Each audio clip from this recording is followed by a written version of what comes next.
අපි දන්නවා රටේ විදේශ අමාත්‍යකරු විජිත හේරත් ලස්සනයි නමත් ලස්සනයි. හැබැයි කතාවත් ලස්සනයි. ලස්සන කතා කරාට ලස්සනට එනා වුණාම හදවතින්ම ඔහු මරක් කෙලෙක් වෙලා ඉවරයි.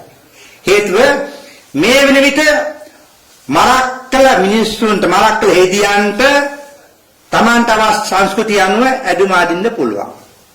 ඒ කටයුතු කරගෙන යන්න පුළුවන්.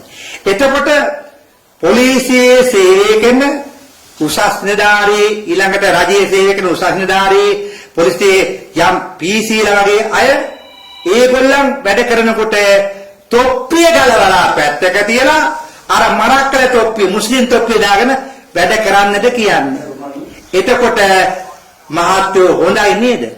මතක තියන්න රටේ එක නීතියක් තියන්න. මේ නීති දෙක තුන ගෙනල්ලා අපේ රටේ විනාශ කරන්න විජිත ඒත් මහත්වෝ දගලන්න එපා.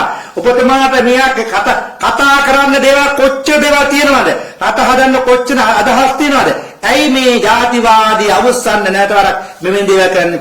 යම් විදියකට මේ පොලිස් නිලධාරියෙක් මට මේ පොලිස් තොප්පිය දාන්න බෑ. මට ඕනේ මගේ ආගමේ විදියට මුස්ලිම් තොප්පිය දාගෙන සුදු තොප්පිය දාගෙන වැඩ කරන්න.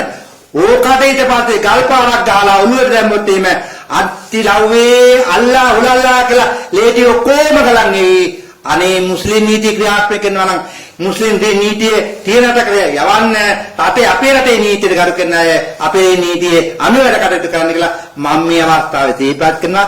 ඒ සංස්කෘතික කර්මයේ ගියොත් එහෙම ලංකාවට නීති පද්ධති දෙකක් තුනක් ලැබෙනවා. ස්තුතියි.